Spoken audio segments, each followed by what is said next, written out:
choisi Jésus pour guider ma vie. Mon bien-aimé Jésus, il est à moi, je suis à lui. J'ai choisi Jésus pour guider ma vie. Mon bien-aimé Jésus, il est à moi, je suis à lui. J'ai choisi Jésus pour guider ma vie. Mon bien-aimé Jésus, il est à moi, je suis à lui. J'ai choisi Jésus pour guider ma vie. Seigneur, merci pour ta fidélité et ta grâce. Nous bénissons ton nom et nous te glorifions parce que tu es le Dieu fidèle. Tu nous fais la grâce de pouvoir recevoir ta parole aujourd'hui. Et nous prions pour que, Seigneur, ta parole nous transforme aujourd'hui au nom de Jésus. À toi la gloire et la louange au siècle des siècles. Amen. Nous lisons Jean au chapitre 4. Jean 4, c'est l'histoire de la rencontre de Jésus avec la femme samaritaine. Jean chapitre 4. Jean 4, à partir du verset 7. Une femme de Samarie vint puiser de l'eau. Jésus lui dit, « Donne-moi à boire. » Car ses disciples étaient allés à la ville pour acheter des vivres. La femme samaritaine lui dit, « Comment toi qui es juif me demandes-tu à boire, à moi qui suis une femme samaritaine ?» Les Juifs, en effet, n'ont pas de relation avec les Samaritains. Jésus lui répondit, « Si tu connaissais le don de Dieu, et qui est celui qui te dit, donne-moi à boire, tu lui aurais toi-même demandé à boire, et il t'aurait donné de l'eau vive. Seigneur, lui dit la femme, tu n'as rien pour puiser, et le puits est profond. D'où aurais-tu donc cette eau vive? Es-tu plus grand que notre père Jacob, qui nous a donné ce puits, et qui en a bu lui-même, ainsi que ses fils et ses troupeaux? Jésus lui répondit, quiconque boit de cette eau aura encore soif, mais celui qui boira de l'eau que je lui donnerai n'aura jamais soif. Et l'eau que je lui donnerai deviendra en lui une source d'eau qui jaillira jusque dans la vie éternelle. La femme lui dit, Seigneur, donne-moi de cette eau, afin que je n'aie plus soif, et que je ne vienne plus puiser ici. Va, lui dit Jésus, appelle ton mari, et viens ici. La femme répondit, je n'ai point de mari. Jésus lui dit, tu as eu raison de dire, je n'ai point de mari, car tu as eu 5 maris, et celui que tu as maintenant n'est pas ton mari. En cela, tu as dit vrai. Seigneur, lui dit la femme, je vois que tu es prophète. Nos pères ont adoré sur cette montagne.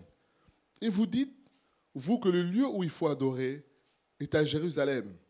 Femme, lui dit Jésus, crois-moi, l'heure vient où ce ne sera ni sur cette montagne, ni à Jérusalem que vous adorez le Père. Vous adorez ce que vous ne connaissez pas.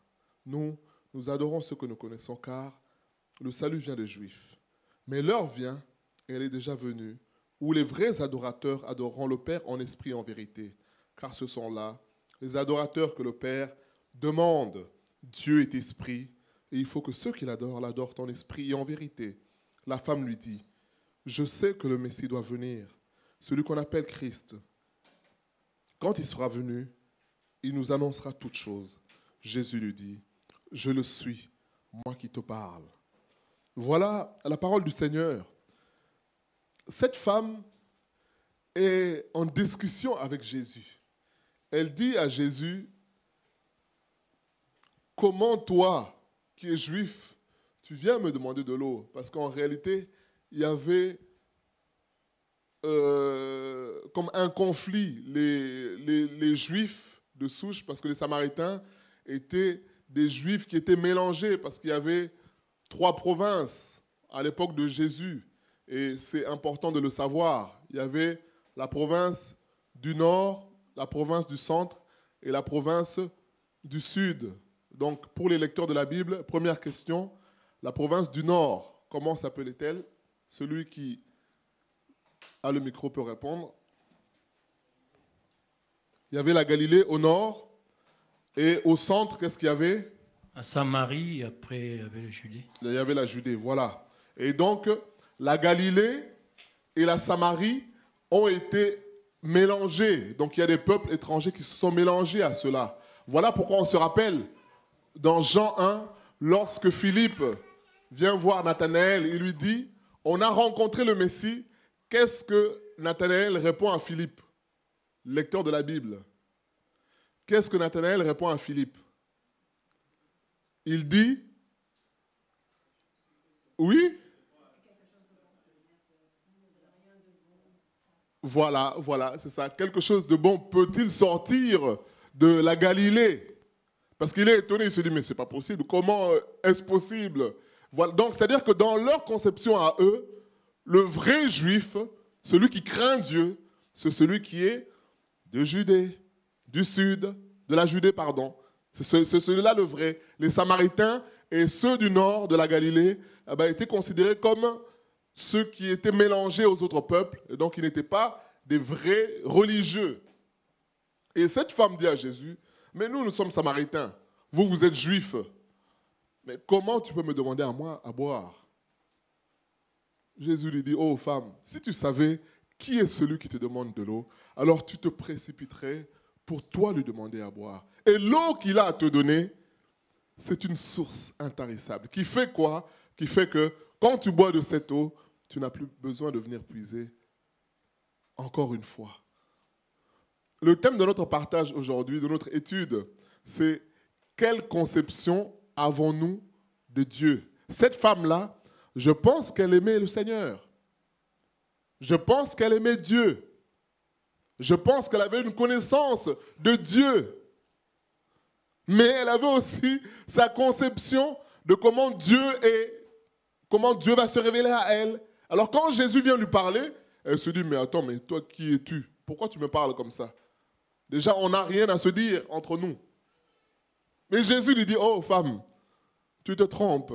Si tu savais, et c'est ensuite Jésus, pour lui montrer qui il est, il va maintenant parler de sa vie. En lui disant, va me chercher ton mari.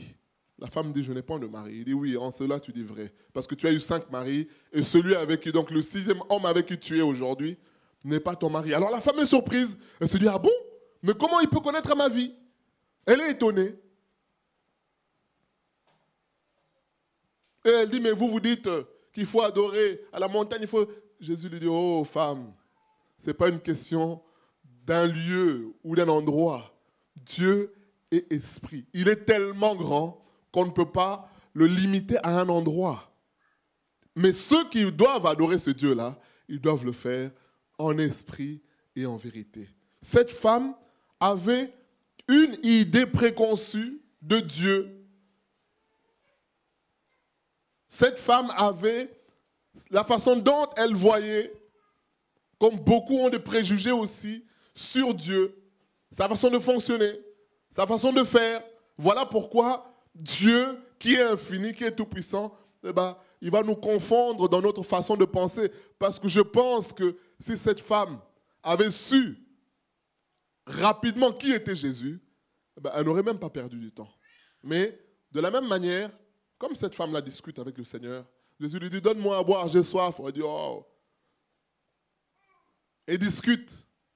Et c'est la même chose que nous faisons aussi avec le Seigneur. Le Seigneur te dit, humilie-toi, on dit, oh Seigneur. Le Seigneur te dit, écoute ma parole. On dit, oh oui, mais ce n'est pas lui qui va m'apporter la parole de Dieu. Parce que nous, dans notre tête, on s'est dit, la parole, c'est le pasteur qui va me l'apporter. Or, Dieu peut utiliser aussi un frère à côté, parce que le pasteur, c'est un frère aussi. Dieu peut utiliser, on se rappelle, Élie, Dieu a envoyé quoi pour le nourrir? Dieu a envoyé des corbeaux pour le nourrir. Pourtant, ces corbeaux-là, ils étaient considérés comme impurs. Mais Dieu a envoyé ces corbeaux pour nourrir Élie. Dieu montre à Élie que moi, je suis le Dieu Tout-Puissant, je fais ce que je veux. Et j'utilise le moyen que je veux. Donc Dieu, aujourd'hui, peut nous parler au travers d'une personne que nous n'aurions même pas soupçonnée, même au travers d'un païen, pour peu que nous soyons disposés à comprendre que là, c'est Dieu qui me parle, c'est Dieu qui me dit quelque chose, c'est Dieu qui m'enseigne. C'est cela. Et cette femme avait sa conception qu'elle s'était faite de Dieu. Donc il a fallu que le Seigneur lui parle de sa vie pour qu'elle se rende compte, elle dit, ah, mais là, c'est un prophète. Et on n'a pas lu la suite, elle va dire aux gens de sa ville, venez voir, j'ai rencontré un homme qui m'a raconté toute ma vie. C'est le Messie, c'est le Fils de Dieu. Parce qu'on voit que le verset qu'on a lu, le dernier qu'on a lu, Jésus lui dit, oui, oui, je suis le Messie, je suis le Fils de Dieu. Moi qui te parle, je le suis. Mais Dieu a fait exprès, Jésus a fait exprès de ne pas se révéler à elle pour dire, écoute, je suis le Messie. Non, non, non, non. Il a laissé ce temps-là pour que cette femme, en discutant, puisse comprendre qui est Dieu. Bien-aimé, c'est ce qui nous arrive aussi. Nous venons dans la présence de Dieu. Nous sommes peut-être chrétiens depuis un moment. Nous lisons peut-être la parole de Dieu, mais nous avons nos conceptions à nous. Nous avons nos propres idées qui sont dues à quoi? Qui sont dues à notre expérience de la vie chrétienne, qui sont dues à ce qu'on sait de Dieu, qui sont dues à ce qu'on a entendu aussi de Dieu. Et le but d'aujourd'hui, c'est nous dire que Dieu est grand. Il est infini. Un premier point que nous avons pris, on a 4 points, mais il y a tellement beaucoup de choses à dire, on n'a pas le temps, mais on a un point que j'ai retenu aujourd'hui, c'est que la Bible nous dit, nous lisons Matthieu 18. Nous lisons Matthieu 18.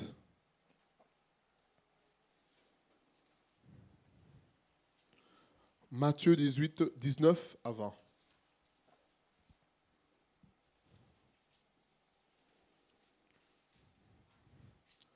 Matthieu 18, 19 à 20. Je vous dis encore que si 2 d'entre vous s'accordent sur la terre pour demander quelque chose, elle leur sera accordée par mon Père qui est dans les cieux. Car là où 2 ou 3 sont assemblés en mon nom, je suis au milieu d'eux. Voilà ce que le Seigneur dit. Là où 2 ou 3 sont assemblés en mon nom, je suis là. Bien-aimé, cette femme-là avait en face d'elle le sauveur de l'humanité. Mais elle ne le savait pas. Elle ne savait pas. Nous lisons Jacob, j'aime beaucoup cette histoire-là. Genèse 28. On va revenir sur Matthieu 18. Genèse 28.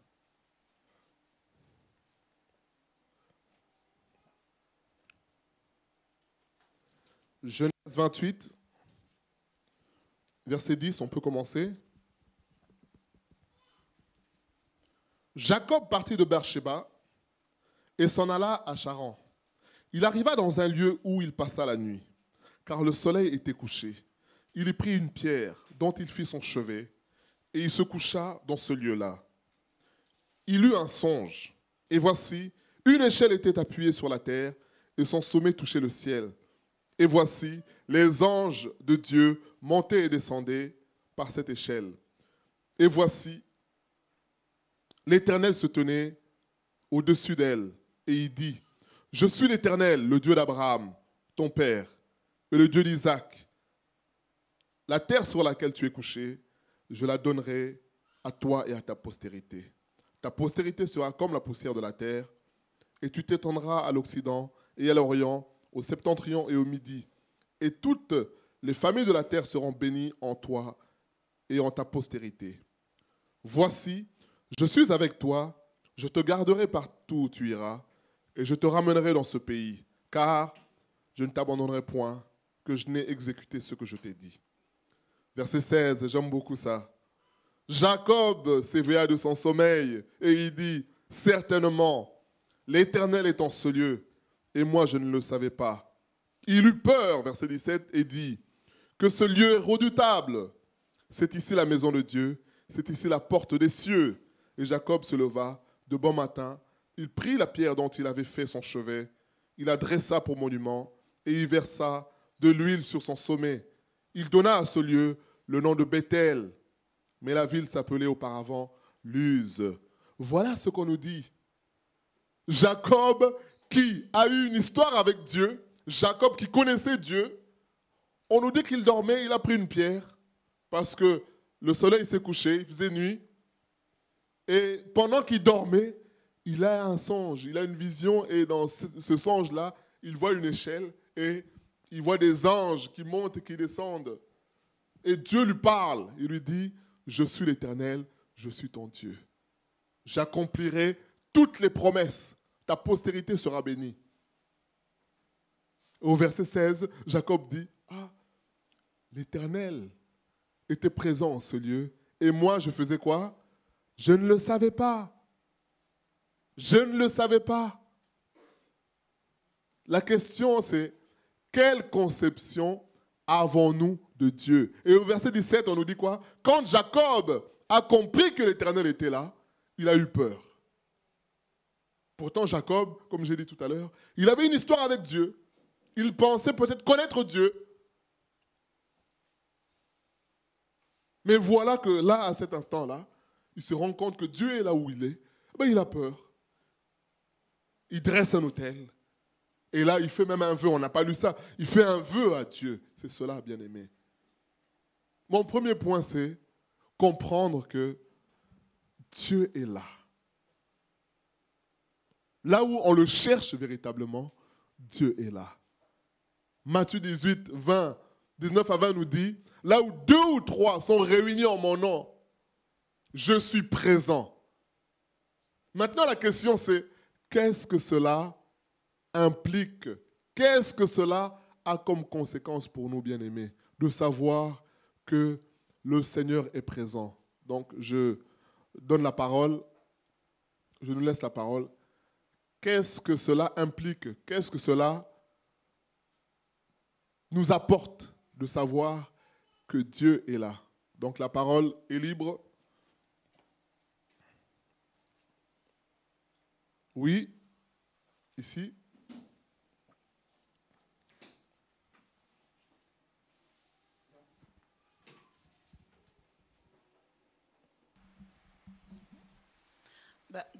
Le fait de savoir que le Seigneur est là parmi nous, pour moi, je pense qu'il n'y a plus lieu d'avoir peur de quoi que ce soit.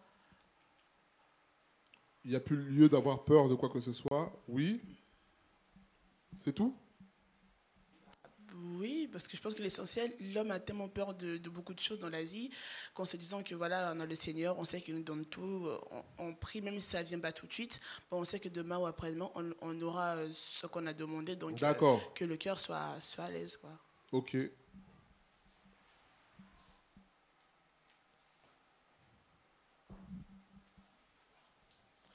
Qu'est-ce que cela nous apporte de savoir que Dieu est là?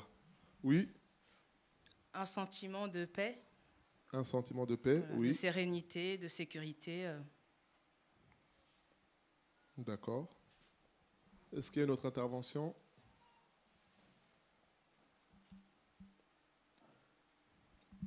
Qu'est-ce que ça nous apporte, oui? De savoir que le Seigneur est parmi nous, ça, qu'est-ce que je veux dire? On peut maintenant lui parler. En fait, on a la présence du Seigneur au milieu de nous. Donc, on peut tout lui demander, on peut lui parler, comme on dit, hein, nos prières, on peut lui adresser. Le Seigneur est là au milieu de nous, donc il écoute. Amen. Donc, amen. Amen. Est-ce qu'il y a quelque chose à rajouter? Quand le Seigneur, nous savons que le Seigneur est là, qu'est-ce que ça produit en nous? Quelle attitude, là je nous aide un peu, quelle attitude finalement je vais avoir? Parce que là on a parlé, c'est vrai, du côté où on a un besoin, mais qu'est-ce que ça procure en nous? Quelle attitude de savoir que Dieu est en ce lieu-là? Comment tu réagis? Un sentiment de crainte et de respect. Voilà, un sentiment de crainte et de respect, c'est-à-dire, soyons concrets. Sachant que Dieu est là, présent, donc il voit tout. Amen. Donc, Il voit tout. Oui, mais c'est toujours vague. Soyons concrets, bien-aimés. L'étude biblique est là pour nous aider quand on sort. C'est très bien ce que tu dis, c'est ça que j'attendais. Mais soyons concrets, il voit tout, c'est-à-dire. Quelqu'un peut l'aider, hein? Le fait de ne pas être léger. Oui, c'est toujours général. Le fait de ne pas être léger, c'est toujours vague. Soyons concrets. C'est-à-dire, le fait de ne pas être léger, c'est-à-dire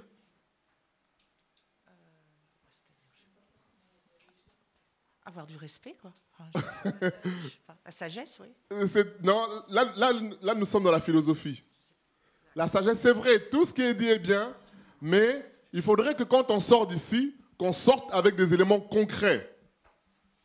Qu'on sorte avec des éléments concrets. Donc, pour revenir à ce que la sœur Cathy a dit, quand on sait que Dieu est là, on est plus léger. Donc, on réalise. Ça veut dire quoi? Donc, c'est pour ça que j'ai dit que c'est général. On va être concret. Être concret, c'est quoi? Quand je sais que Dieu est là, ah ben, je suis ponctuel. Parce que je sais que c'est... Mais soyons concrets. Quand on dit léger, dans le léger, il y a tout. Donc, on dit la réunion, c'est à 18h. Moi, je sais que j'ai rendez-vous. Bien aimé, quand on a un rendez-vous avec ne serait-ce qu'un conseiller, je ne dis même pas le maire. Quand tu as rendez-vous avec le maire de la ville, je peux te dire que si ton rendez-vous est à 10h, à 8h30, tu es déjà dans les parages. Tu as ton costume, ta tenue, tu l'as préparée une semaine à l'avance. Tu es déjà dans les lieux parce que tu sais que sur les lieux, parce qu'on ne sait jamais, il peut y avoir un souci. C'est ça être concret, c'est-à-dire qu'on sort de la légèreté, on sait que j'ai rendez-vous avec le Seigneur bien-aimé. On est ponctuel. On est ponctuel, on sait que là, c'est le rendez-vous de ma vie, il n'y a pas de blague, pas de retard. Il y a des chrétiens qui sont toujours ric-rac au niveau du temps. 18h la réunion, il s'arrange, donc il est déjà prêt, mais il s'arrange. Non, je veux pas, j'ai encore le temps, mais tu as encore le temps, tu tombes. Le trafic, ce n'est pas toi qui le gères. Et tu arrives finalement à 18h. Mais si la réunion commence à 18h, toi bien-aimé, tu sers le Seigneur, tu arrives à 18h, mais il y a un problème. Parce que s'il faut préparer les choses, donc quand on dit 18h, dans la tête, tu te dis, bah, je vais être là au moins. Bon, moi je suis un extrémiste. C'est 17h, moi dans ma tête, c'est 1h à l'avance. 1h à l'avance. Parce que je suis musicien, bah voilà, il faut préparer la liste, il faut faire le point avec les chantres, il faut faire ceci, il faut... Voilà, c'est ça. Tu as la sonorisation, prière 18h, tu ne vas pas arriver à -5. Parce que la sonorisation, c'est la technique. La logistique, il y a des imprévus. Quand tu sais que j'ai rendez-vous avec Dieu, tu arrives à l'heure, bien-aimé. Tu prends ce temps-là au sérieux. Au sérieux. Tu ne prends pas ça à la légère. Comme la sœur a dit, on n'est pas léger. Mais léger, c'est vague. Il faut qu'on soit concret. Quand je sais que j'ai rendez-vous, Jacob, on nous dit, il a vu que tu étais là, il a eu peur. Pourtant, Jacob était un proche de Dieu.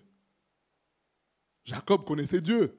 Bien sûr, il a eu parfois des mauvais comportements, mais ça c'est la nature humaine. Mais c'est quelqu'un qui aimait Dieu profondément. Et quand il réalise que Dieu est là, finalement, c'est comme si il était distrait, il ouvre les yeux, il dit, ah, le Seigneur est là, et moi je ne le savais pas. Mais c'est pas normal. C'est pas normal. Bien aimé, c'est cela. Quand tu sais que tu as rendez-vous avec Dieu, tu n'as pas le temps à donner des excuses qui n'en valent pas la peine. On se rappelle ces gens qui sont venus voir le Seigneur. Jésus dit, suis-moi. Il dit, oh Seigneur, regarde, mon père vient de mourir. Il faut que j'aille l'enterrer. Bien aimé, c'est une excuse qui est très, très valable. Même pour ceux qui travaillent, pour les décès des proches, tu as droit à un jour. Tu as droit à cela. Mais Jésus dit quoi à cet homme-là? Il dit, laisse les morts enterrer leurs morts, suis-moi. Ça ne veut pas dire que le Seigneur est contre le fait qu'on puisse honorer, ce n'est pas le bon mot, qu'on puisse s'occuper en tout cas de nos proches. Non, ce n'est pas ça que le Seigneur est en train de dire. Il est en train de dire que lui qui est la vie est beaucoup plus important que la personne que tu aimes qui est morte. Il y a les morts, les païens qui aiment bien les cérémonies où on va faire des hommages, où on va faire... Ils aiment ces choses-là, on le voit avec l'État, on le voit avec le gouvernement. Ils aiment ça. mais cette personne-là à qui il rend hommage, est-ce qu'elle est consciente, elle est plus consciente, c'est fini, elle est partie. C'est cela. Quand tu réalises qui est Dieu, tu prends les choses au sérieux. Je me rappelle un bien-aimé, on nous avait raconté une fois, qui a voulu changer l'heure du rendez-vous parce qu'il n'avait pas mangé. Vous vous rendez compte? Même si la cellule de prière est chez toi, c'est toi qui diriges. Bon, tu vas appeler les gens pour dire, bon, bien aimé, c'était à 20h, mais bon, on met seulement à 20h30. Si la raison est vraiment valable, parce que voilà, on ne peut pas faire autrement, gloire à Dieu. Mais si tu changes l'heure parce que toi, tu n'es pas prêt à ce moment-là parce que tu dois manger, tu dois faire une course, mais réalisons, bien aimé, c'est ça. Le thème d'aujourd'hui, c'est moi le premier, je suis concerné. Quelle conception avons-nous de Dieu? Notre vie chrétienne, Jésus est en train de parler à cette femme pour lui dire, en réalité, notre vie chrétienne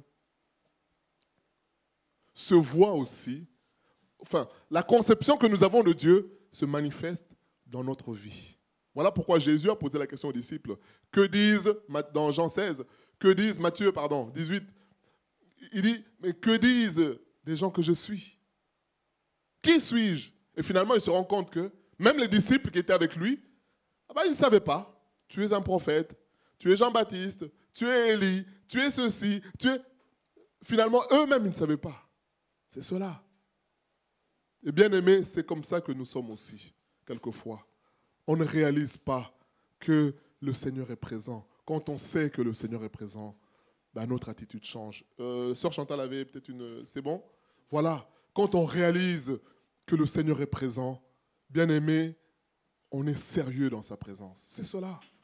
On est sérieux. Jésus dit à la femme, si tu savais, si seulement, ô femme, tu me négliges, si tu savais. Si tu savais. On devait avoir une réunion quelque part. Et bon, ce jour-là, je fais des courses, aller à Paris, revenir, beaucoup de choses, beaucoup de choses. Et la réunion, c'était le soir, et là où il fallait encore prendre la route. C'était encore beaucoup. Donc, humainement, si je pouvais, c'est bon, dire, bon, la réunion, on la reporte même à la semaine prochaine.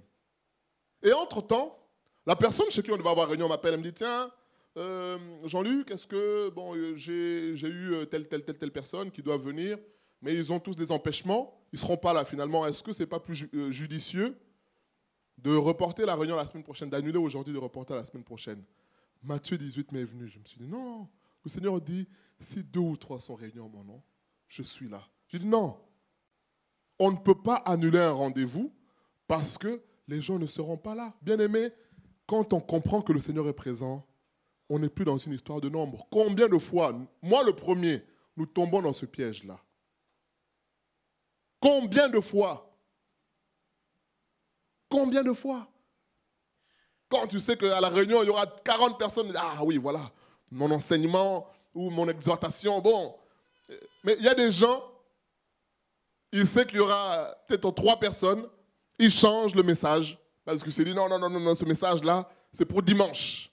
Ce message-là, c'est pour tel jour, parce qu'il y aura plus de monde. Bien aimé, c'est une fausse conception. C'est ça l'objet de cette étude biblique aujourd'hui. C'est nous dire, quelle est la conception que nous avons de Dieu? C'est ça.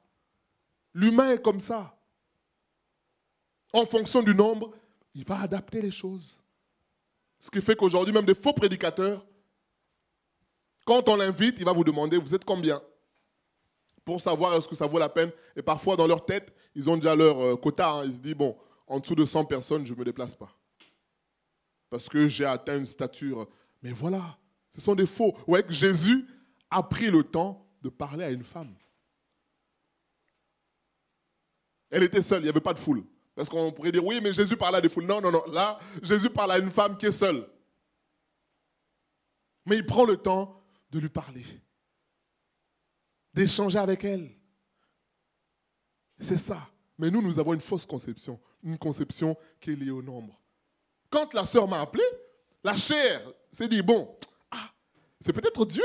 C'est peut-être Dieu qui veut que, bon, on se repose. Et puis, parce que je me disais, bah, là, je reviens de Paris. En plus, c'était, vous savez, la période de la canicule, là. Il dit, il fait tellement chaud. Pas de force, je me mets debout. J'ai pas de force de me tenir debout. Et quand tu penses encore que là, il faut faire encore la route pour aller à la prière encore, il faut... Ah. Et quand elle m'appelle, bon, la chair se dit, bon, c'est peut-être une solution, on annule seulement. Et puis, mais quand j'ai pensé, je me suis dit, non, est-ce que je vais annuler parce que moi, on va annuler la réunion parce que moi, je suis fatigué. Mais non, bien-aimé, Dieu est grand, Dieu est tout-puissant. Le Seigneur est présent, donc moi, je vais décider d'arrêter parce que, mais non, j'ai dit à la bien-aimée, moi je suis avec un frère, on va faire la route, parce qu'elle me disait, oui, mais ça m'embête que vous fassiez la route comme ça, on va se retrouver à 3. J'ai dit, oui, le Seigneur va se réjouir, parce que c'est la parole de Dieu qui s'accomplit. Qu'on soit 2 ou 3, même tout seul, le Seigneur est là. Voilà, c'est ça. Mais c'est pour nous dire que c'est une conception qu'on a en tant qu'humain. On se dit, est-ce que ça vaut la peine? C'est ce qui fait que quand on va prier dans une maison, où on le voit, hein, nuit de prière, ben, il y aura une poignée de personnes qui va venir. Et quand on dit réunion à tel endroit, dans telle salle, on voit la différence, bien-aimé. Parce que c'est une conception humaine. C'est cette femme dit ça à Jésus. Vous dites qu'il faut adorer à tel endroit. Jésus dit, femme, Dieu est esprit. Il faut que ceux qui l'adorent changent leur conception. Dieu n'habite pas dans un lieu fait par les hommes. Il est tellement grand. Mais non seulement, il est grand. La Bible dit que les cieux des cieux ne peuvent le contenir, mais il a choisi d'habiter en nous par Jésus-Christ. Quelle grâce, bien-aimé. Ainsi, quand on se réunit, le Seigneur est là. Que ce soit dans une grotte, que ce soit sur une plage, que ce soit dans des galets, le Seigneur est présent. Quand on réalise cela, bien-aimé, notre attitude change. Notre attitude change. On est sérieux, comme on a dit, on n'est pas dans la légèreté. Il y a des chrétiens, réunion, tu le vois, il arrive, comme j'ai dit tout à l'heure, en retard. Parfois, il fait même des bisous aux gens. Au lieu d'attendre même la fin, il arrive en retard. Ça va, mais le culte a commencé. Hein, D'autres encore, il est assis, chewing-gum, sans problème. Bien-aimé, les exemples là que je prends sont des exemples concrets. Parce qu'on a parlé de légèreté, c'est vague. Tu sais que le Seigneur est là, tu as un chewing-gum dans ta bouche. Quel courage! Moi, je sais que nous, on a appris à l'école, avoir un chewing-gum en classe pendant le cours, mais quelle impolitesse, quel manque de respect envers l'enseignant. Alors peut-être qu'aujourd'hui, les choses ont changé, je ne sais pas, mais en tout cas, avoir un chewing-gum dans la présence même d'un adulte, même pas à l'école, dans la présence d'un adulte, tu mâches ton chewing-gum, mais tu vas prendre quelque chose sous la joue, là, le chewing-gum va sauter. Mais tu vois des chrétiens tranquilles, on est obligé de rappeler, bon, ceux qui ont des chewing-gums, le modérateur, ceux qui ont des chewing-gums, veuillez jeter. Mais on n'a même pas à le faire, bien-aimé. C'est pour ça qu'on fait cette étude-là. Comprendre que Dieu est là, tu prends tes dispositions. J'avais mon chewing-gum, allez, je le mets, prends un mouchoir, je mets à la poubelle. On n'a pas à me rappeler des choses. On n'a pas à me rappeler des choses. Mais il y en a un pendant la prière, tranquille, il a son chewing-gum. D'autres, il est sur son téléphone portable. Pendant le culte, il est sur son téléphone, il est sur WhatsApp, il envoie des messages. Bien-aimé, le Seigneur a dit, mais si tu savais qui je suis, quelle conception nous avons de Dieu quand nous venons dans sa présence. Si tu viens de manière religieuse, alors bon, ça sera normal. Tu auras ton téléphone dans tes mains, tu auras ton chewing-gum dans la bouche, parce que bon, mais quand tu réalises qui est Dieu, on n'a même pas à te dire ça. On n'a pas à te le dire. Parce que tu comprends que là, j'ai rendez-vous avec le roi des rois, le Dieu tout-puissant. C'est cela, bien-aimé. Et le Seigneur s'offusque de voir que nous négligeons, parfois par notre attitude, désinvolte, une autre attitude, comme on a dit, légère, avec tous ces exemples qu'on donne là. La ponctualité.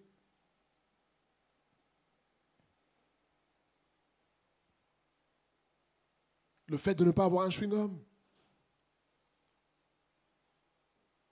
Le téléphone portable.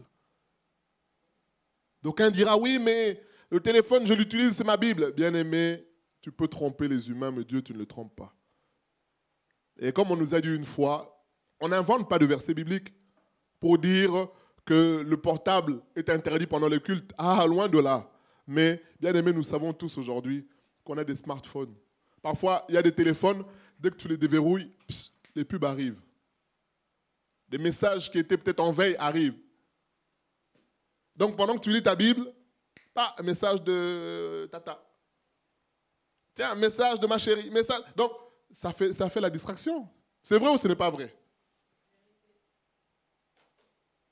Pendant que tu lis ta Bible, et tu as juste appuyé sur l'écran, le message s'ouvre, et c'est la distraction. C'est pour ça qu'il est important d'avoir des Bibles comme ça. Au moins, ton téléphone, tu l'éteins, et là, tu te dis, je suis là pour le Seigneur.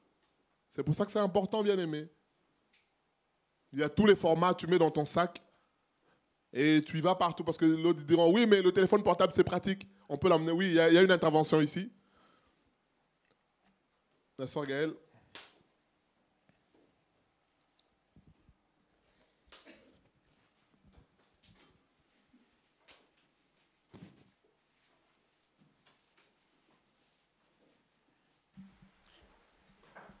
Oui, mais les pasteurs qui prêchent avec leur iPad, leur téléphone devant la chaire, qu'est-ce qu'on doit en penser, vu qu'ils sont censés, entre guillemets, emmener le troupeau vers la vérité et qu'eux-mêmes, ils font de même? Oui, bon, moi je pense que il y en a beaucoup qui font ça par tout simplement imitation, parce qu'ils ont vu d'autres faire ça, ils le font. Donc moi je ne dirais pas forcément que ces gens-là sont mauvais, mais il y en a aussi qu'on connaît qui sont toujours dans le matérialisme, parce que surtout dans les milieux d'Afrique, je sais qu'à Kinshasa par exemple, vous allez voir les gens ont plus d'iPad que même ici en Europe. Parce que pour eux, c'est comme un signe de réussite.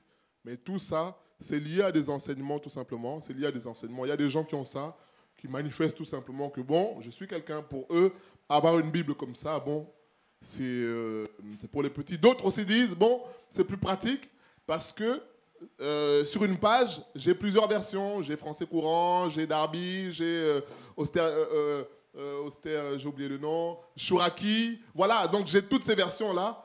Mais bon, prenons quand même Dieu au sérieux. Et le conseil que nous on donne, c'est d'avoir des Bibles comme ça parce qu'on sait que quand on est sur ces choses-là, parfois on est tenté d'être dans la distraction et parfois ça distrait aussi les gens. Surtout, vous imaginez, comme je dis en Afrique, tu es assis avec quelqu'un qui n'a pas de moyens, toi tu as ça à côté. Lui, il n'a jamais vu ça, il voit ça de près. Donc c'est la distraction. Voilà. Il est là. Mais ce sont les choses que j'ai vues. Bon, pas en Afrique, mais j'ai vu ici, là, en regardant. Tu vois quelqu'un qui voit un écran de près. Finalement, il n'écoute pas. Lui, il est étonné de voir que ça existe, des choses comme ça. Voilà, donc ça fait distraction. Je ne dis pas que ce sont des faux. Pour certains, en tout cas, qui sont connus, oui, c'est un mauvais exemple, mais ça montre aussi toujours si en accord avec ceux qui prêchent la prospérité, être riche, posséder, malheureusement, c'est cela. Et nous, soyons simples, utilisons ces Bibles-là.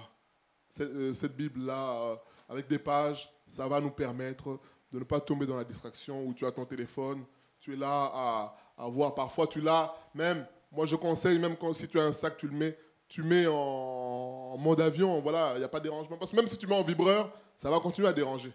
Mais quand, boum, à un moment donné, tu vas vouloir voir, mais qu'est-ce qui se passe? On est toujours tenté comme ça. Donc, vaut mieux, quand c'est le temps du Seigneur, se consacrer au Seigneur. Parce que le Seigneur a de la valeur. J'avais prévu qu'on lise l'histoire de Marthe et Marie dans Luc 10. Jésus est offusqué de voir que Marthe, le néglige. Elle dit, mais Marthe, mais moi je viens dans ta maison, tu ne me considères pas. Il dit, oh là là, ta sœur a compris qui je suis. Jésus ne reproche pas à Marthe de lui faire à manger, loin de là. Mais il est offusqué de voir que moi qui suis Dieu, qui t'apporte la vraie nourriture spirituelle, tu me négliges comme ça.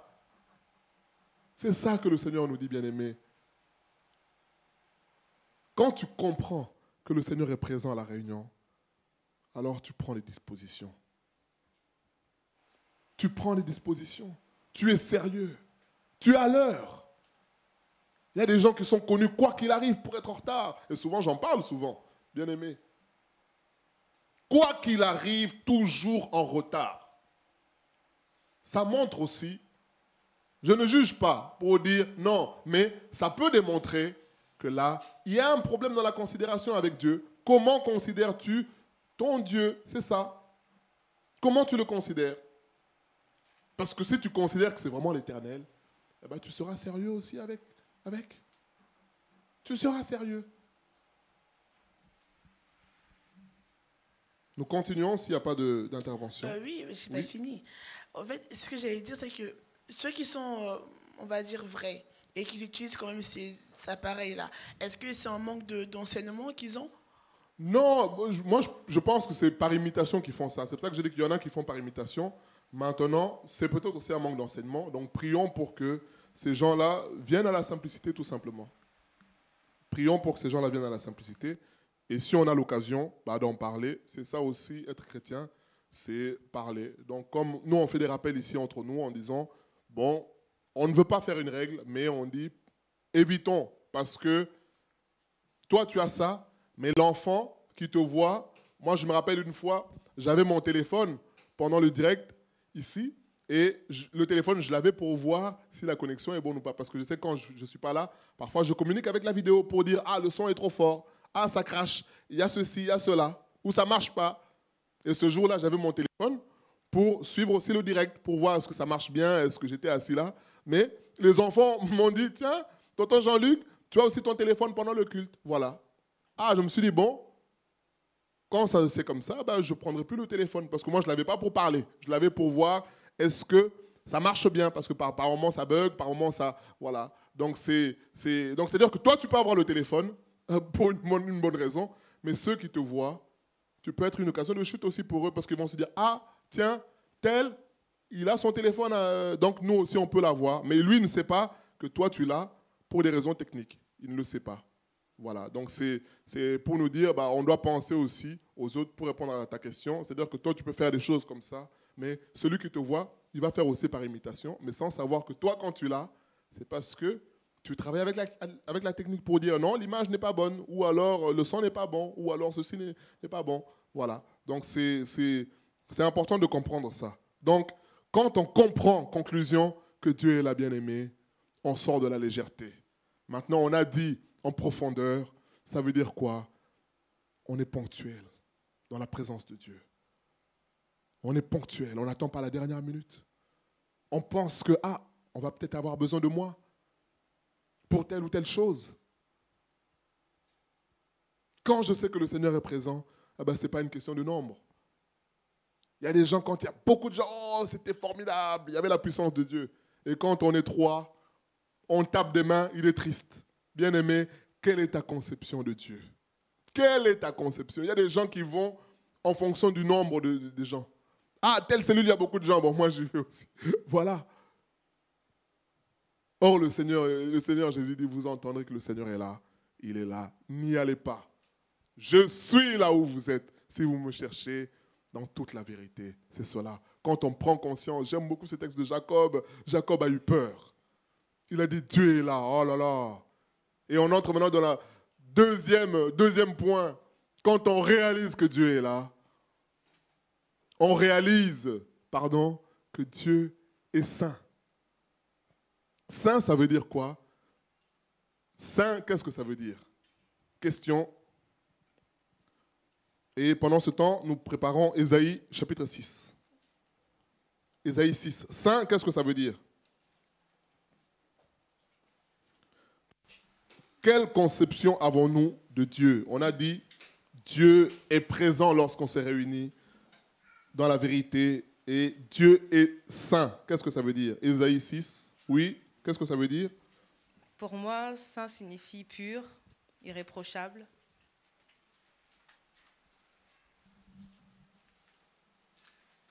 Ok, qui a quelque chose à rajouter? Est-ce que c'est ça ou ce n'est pas ça déjà? La première question. Non, mais est-ce que c'est ce que la sœur Sandra vient de dire ou pas? D'accord, pas d'accord? Oui, il y a Oui, oui. OK. Ben, c'est surtout mis à part. C'est surtout mis à part, mais voilà. D'accord. Donc maintenant, mis à part, qu'est-ce que ça veut dire? Pas comme le monde, pas comme les autres. Israël a été un peuple choisi pour être différent dans le sens qu'il y avait Dieu, l'Éternel, comme dirigeant, comme Dieu. Et il avait ses prescriptions. Ces gens-là devaient suivre ça.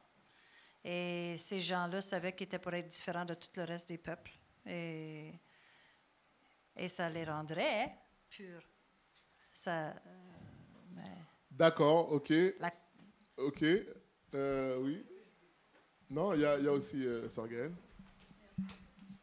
Bah, moi, je dirais saint signifie ceux qui obéissent et pratiquent la parole de Dieu. Mais le mot saint veut dire, donc comme Diaconesse a dit, le mot saint veut dire mis à part pour Dieu. Ou alors vivre exclusivement pour Dieu. C'est ça. C'est quelqu'un qui vit seulement pour Dieu. Sa vie est consacrée à Dieu. On se rappelle, dans Nombre 6, on parle du Naziréa. C'est-à-dire que c'était des gens qui vivaient pour Dieu seul. Donc, la conception qu'on avait autrefois, mais c'est ça la conception aussi catholique, c'est que saint, ça veut dire pur. Mais saint, c'est plus que pur. C'est vivre pour Dieu. Ce qui fait que quelqu'un peut pécher, être chrétien, commettre un péché, mais il est saint. Quand il se repent, Dieu le pardonne. Il est saint. Dieu le considère saint, non pas à cause de lui, mais à cause de Jésus-Christ, mais aussi à cause du choix qu'il a fait de vivre pour Dieu. Voilà pourquoi on parle des héros de la foi. Je me rappelle quand on a fait les études sur les héros de la foi, on nous disait que ces héros-là ne sont pas des hommes parfaits. Ils ont eu leurs faiblesses, ils ont eu des failles, ils ont eu des moments où ils ont désobéi à Dieu, ils ont eu des moments où ils ont eu peur aussi, ils ont eu des moments où ils ont menti. Mais c'était des gens saints, c'est-à-dire qui vivaient pour Dieu, c'est-à-dire qui sont prêts à renoncer à leur propre vie pour le Seigneur, comme Abraham, comme ça a été le cas de Jacob, comme ça a été le cas d'Isaac, comme ça a été le cas de Joseph, des gens qui ont vécu seulement pour Dieu. C'est ça, être saint, mis à part pour le Seigneur. Voilà. Et forcément, dans cette mise à part-là, il y a l'obéissance à la parole de Dieu, il y a la pratique de la parole de Dieu, il y a la crainte de Dieu, il y a la pureté, il y a toutes ces choses-là sont dans le fait qu'il soit mis à part. Nous lisons Ésaïe 6. Ésaïe chapitre 6. Verset 1er. L'année de la mort du roi Osias, je vis le Seigneur assis sur un trône élevé, très élevé, et le pan de sa robe remplissait le temple. Des séraphins se tenaient au-dessus de lui. Ils avaient chacun 6 ailes, dont ils se couvraient la face, 2 dont ils se couvraient les pieds, et 2 dont ils se servaient pour voler. Et ils criaient l'un à l'autre et disaient, « Saint, Saint, Saint est l'Éternel des armées. Toute la terre est pleine de sa gloire. » Les portes furent ébranlées dans leur fondement par la voix qui retentissait, et la maison se remplit de fumée. Alors je dis, « Malheur à moi, je suis perdu, car je suis un homme dont les lèvres sont impures.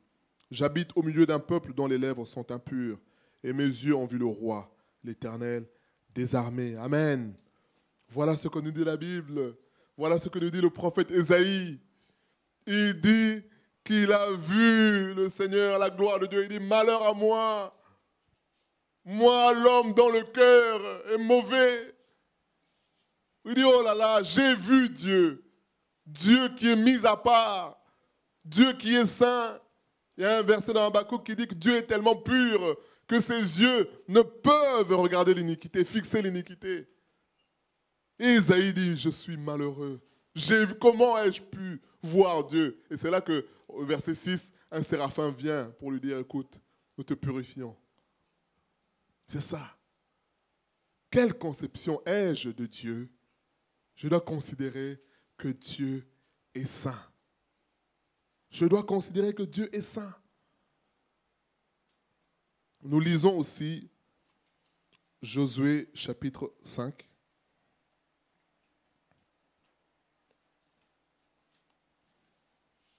Josué 5.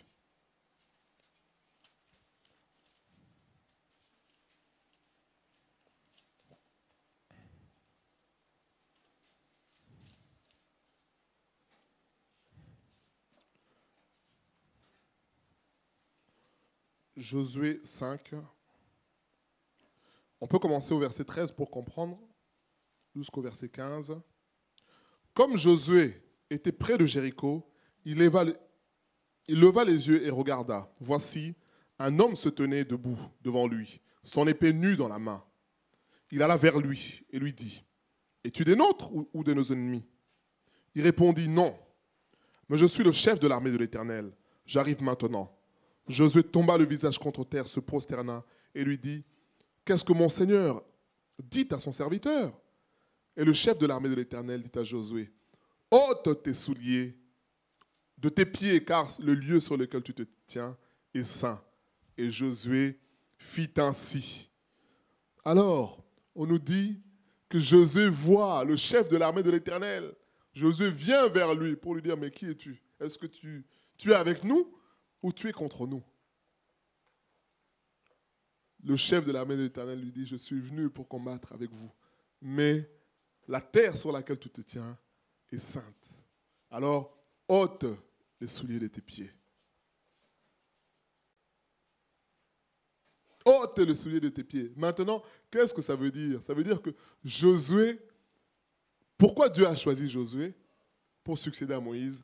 Parce que Josué était un homme qui craignait Dieu. Vous vous rendez compte, pendant 40 ans, être fidèle à une personne. Pendant 40 ans, obéir à une personne, je peux vous dire que c'est un exploit, bien-aimé.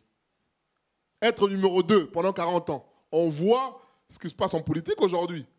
Généralement, le numéro 2 cherche à devenir numéro 1 parce qu'il y a l'ivresse du pouvoir.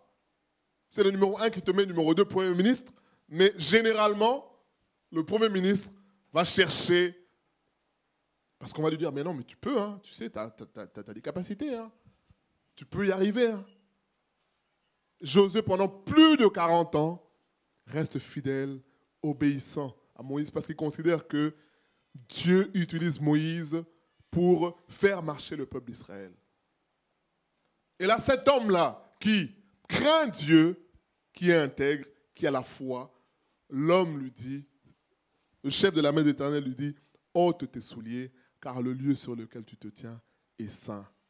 Alors, l'explication, c'est nous dire, lorsqu'on vient dans la présence de Dieu, bien-aimé, on doit venir dans une attitude de repentance. Puisque Dieu est saint, puisque Dieu est grand. Il y a des gens qui considèrent qu'il a atteint un niveau où il n'a pas besoin de se repentir. Il vient tranquillement avec son problème de péché. Il vient tranquillement avec sa colère. Il vient tranquillement avec ses bouderies. Il est là. Et parfois même, il loue le Seigneur, il chante, il tape des mains, il passe devant, il danse. Bien-aimé, quelle conception avons-nous de Dieu? Quand tu as une véritable conception de Dieu, bien-aimé, tu vas être comme le publicain. Tu vas être comme le publicain. On voit la différence, bien-aimé, entre les deux attitudes. Luc 18, pour ceux qui veulent lire. Le pharisien arrive, il dit, « Oh Seigneur, je te rends grâce, je suis un homme correct. Je fais du bien autour de moi. J'aide les pauvres. Je suis un bon chrétien. Je jeûne 2 fois par semaine. Donc finalement, la nourriture n'a plus raison de moi. J'ai vaincu la nourriture. Parce que ne serait-ce qu'un jour, c'est un combat pour beaucoup. Lui, il dit 2 jours, cadeau, Seigneur, chaque semaine. 2 jours, je te donne. Je ne suis même pas comme les autres. Cet homme qui est à côté de moi, bien aimé, vous voyez, quelle est la conception que nous avons de Dieu. Mais j'aime beaucoup le publicain. On dit qu'il se tenait à distance. Il n'osait même pas lever les yeux au ciel parce qu'il dit, mais Seigneur, mais je suis mauvais. Je ne peux même pas te regarder. Je pense que peut-être qu'il a dû entendre, écouter les histoires d'Ésaïe et tous les autres, de Moïse, lorsque Moïse descend de la montagne, le visage resplendissant. Le peuple a eu peur. Il a dit, non, Moïse, on ne doit pas te regarder. Et cet homme l'a dit, Seigneur, je ne peux même pas te regarder. Sois apaisé envers moi, puisque je suis un homme pécheur. Bien-aimé, quand on comprend cela, on ne blague pas dans la présence de Dieu. On ne fait pas semblant.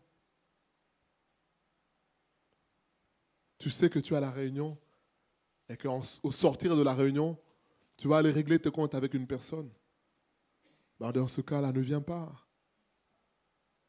Bien-aimés, considérons qui est Dieu. Dieu est saint. Il est saint, il est mis à part. Et puisqu'il est mis à part, quand on vient aussi dans sa présence, on doit venir dans cette attitude-là. La Bible dit dans 2 Corinthiens 3, du verset 15, 16 jusqu'à 18, nous tous dans le visage découvert, nous contemplons le Seigneur. C'est-à-dire le visage n'est pas caché. Celui qui cache le visage, c'est ça qu'on appelle un hypocrite. C'est comme ça qu'on appelait les acteurs d'autrefois, qui mettaient des visages pour jouer un rôle.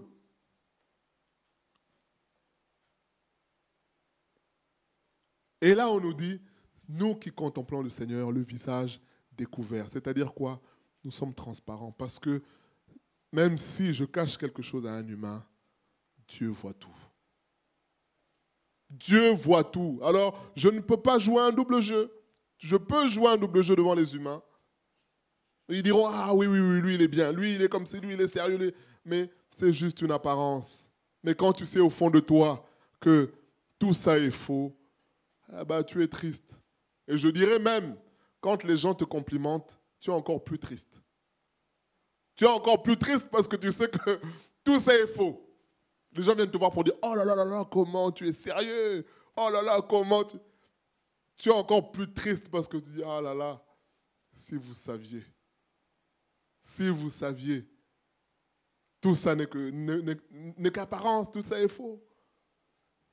Et le Seigneur nous exhorte, bien-aimés, lorsqu'on vient dans sa présence. Lorsqu'on est même partout, j'ai envie de dire, partout où tu es, comprends que Dieu est saint.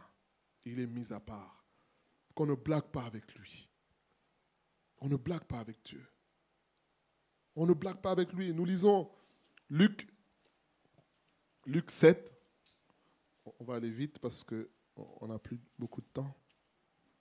Luc 7.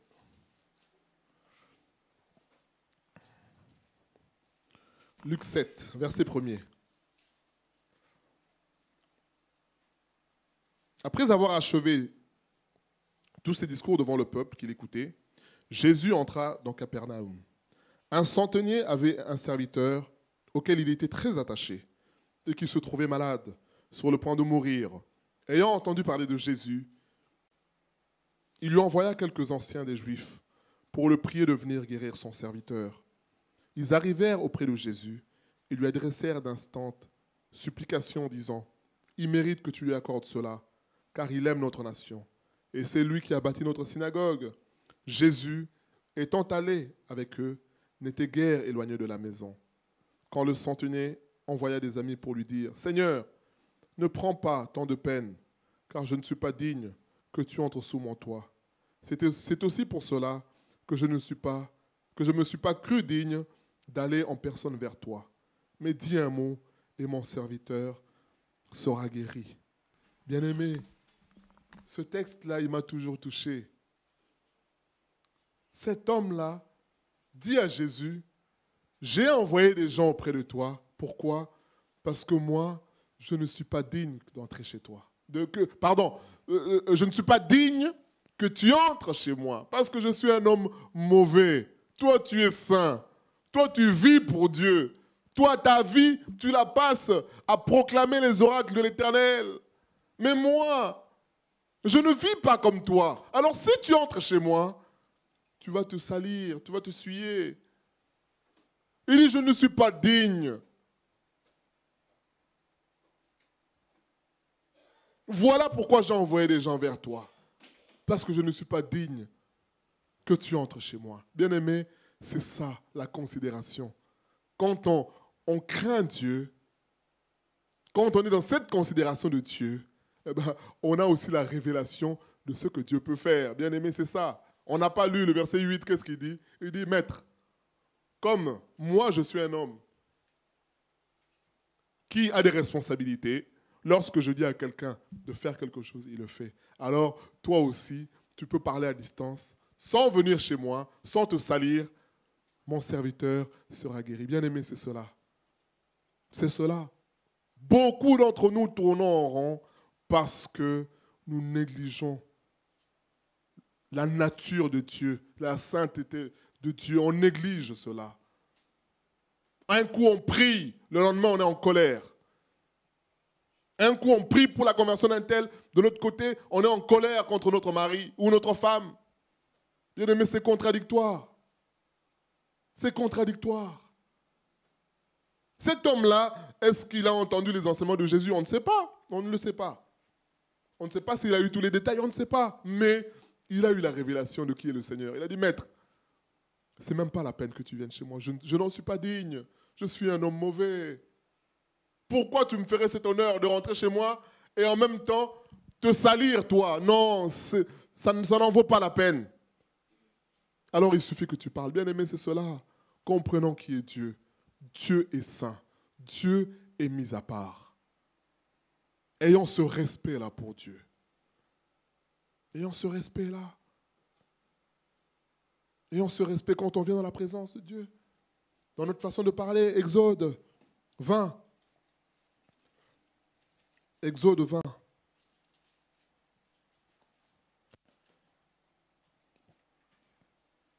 Exode 20. À partir du verset 1er. Alors, Dieu prononça toutes ces paroles en disant, « Je suis l'Éternel ton Dieu, qui t'ai fait sortir du pays d'Égypte, de la maison de la servitude. » J'attends parce qu'il y en a qui n'ont pas trouvé. Exode 20. Exode 20, verset 3. « Tu n'auras pas d'autre Dieu devant ma face. Tu ne te feras point d'image taillée, ni de représentation quelconque des choses qui sont en haut, dans les cieux, qui sont en bas sur la terre, et qui sont dans les eaux, plus bas que terre. Tu ne te prosterneras point devant elles, et tu ne les serviras point. Car moi, l'Éternel, ton Dieu, je suis un Dieu jaloux, qui punit l'iniquité des pères sur les enfants jusqu'à la 3e et à la 4e génération de ceux qui me haïssent, et qui fait miséricorde jusqu'en 1000 générations à ceux qui m'aiment et qui gardent mes commandements.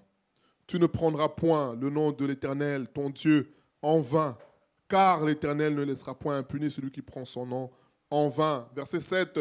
Tu ne prendras point le nom de l'Éternel en vain, de l'Éternel ton Dieu en vain, car l'Éternel ne laissera point impuni celui qui prendra son nom en vain. Je pense qu'on a déjà eu un enseignement là-dessus.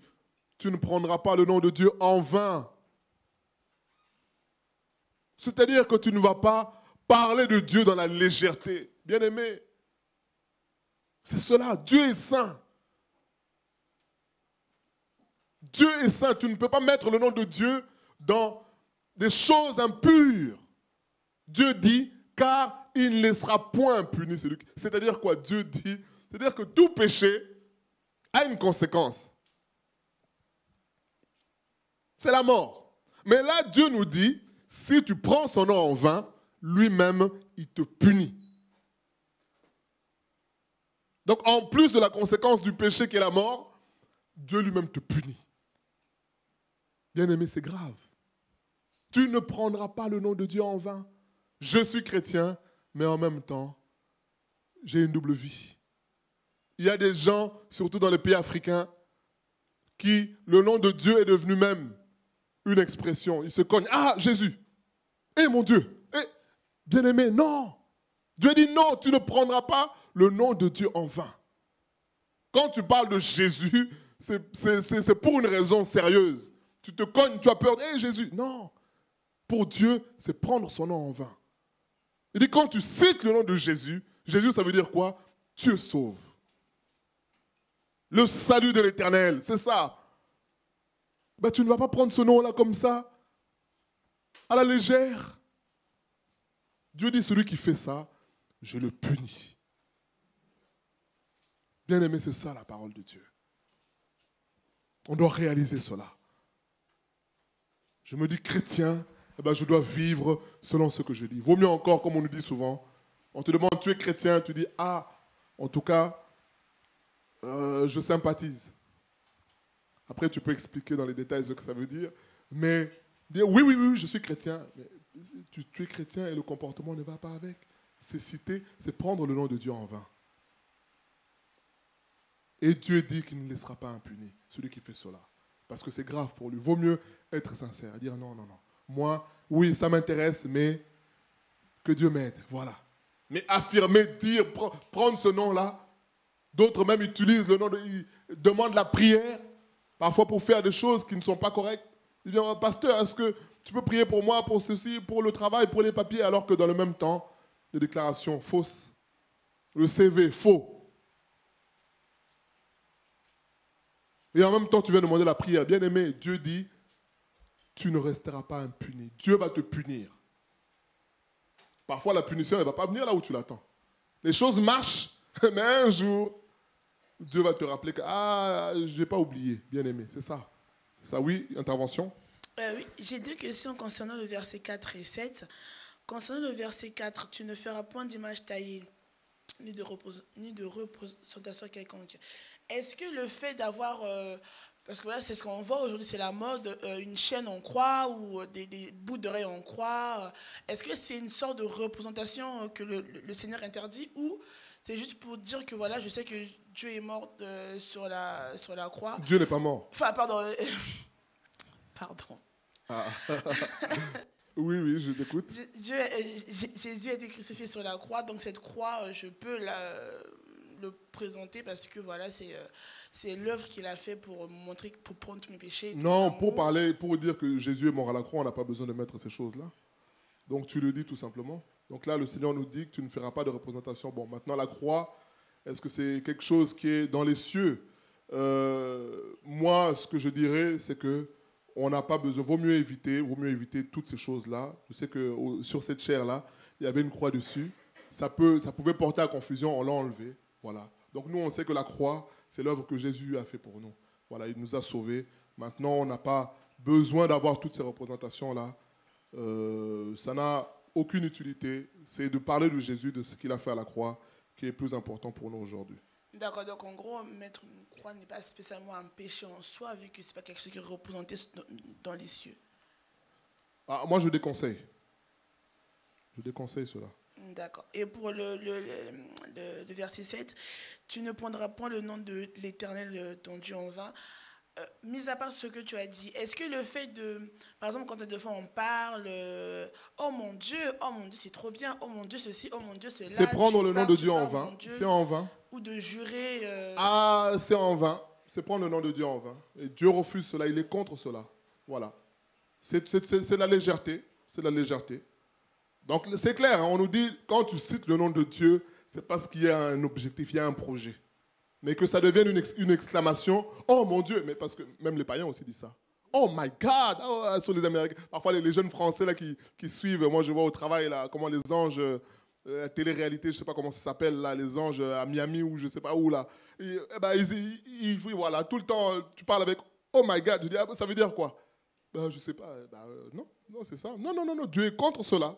Il est contre cela. Donc, quand tu cites le nom de Dieu, c'est parce que tu as compris quelque chose de Dieu. On voit Abraham lorsque il veut sacrifier son fils, il voit l'animal que Dieu pourvoit, il dit, oh Éternel, le Dieu, j'irai, l'Éternel qui pourvoit, c'est ça. Donc, quand tu cites le nom de Dieu, c'est parce que tu as compris qu'il est. C'est ça l'objectif de l'exhortation ce soir. Quelle conception avons-nous de Dieu? Voilà. Donc, citer le nom de Dieu avec des exclamations comme ça, c'est prendre son nom en vain. Et Dieu est contre cela. Dieu est contre cela. Quand tu cites le nom de Dieu, c'est-à-dire que tu es conscient. Pourquoi tu le cites? Quand ça devient juste une exclamation comme ça, c'est prendre le nom de Dieu avant et Dieu punit, oui. Mais des fois, c'est tellement devenu comme une d'habitude qu'on ne se rend même pas compte. Oui, il faut arrêter. Il faut arrêter avec cette habitude-là. C'est pour ça que l'étude est là aujourd'hui pour nous dire que Dieu, on doit le prendre au sérieux. Et arrêter d'avoir des expressions comme ça, plus ou moins légères. Il faut arrêter avec ça. À partir d'aujourd'hui, savoir que, maintenant, quand je cite le nom de Dieu, c'est vraiment avec sérieux. C'est avec sérieux. Ok, nous continuons. Pas d'intervention. Ok, nous continuons. Donc, quelle conception avons-nous de Dieu? Dieu est amour, bien-aimé.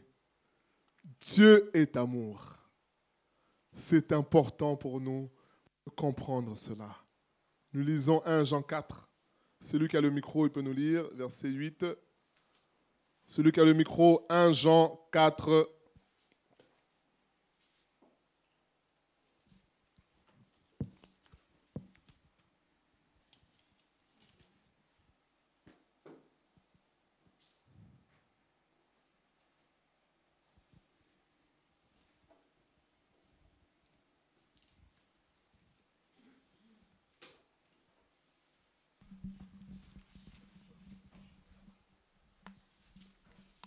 Qui a le micro? On arrive.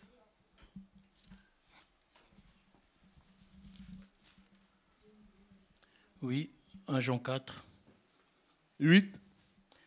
Bien-aimés, n'ajoutez pas foi à tout esprit, mais éprouvez les esprits pour savoir s'ils sont de Dieu. 1 Jean 4, 8. 8. Celui qui n'aime pas n'a pas connu Dieu, car Dieu est amour. Et verset 16. Et nous avons connu l'amour de Dieu. Que Dieu...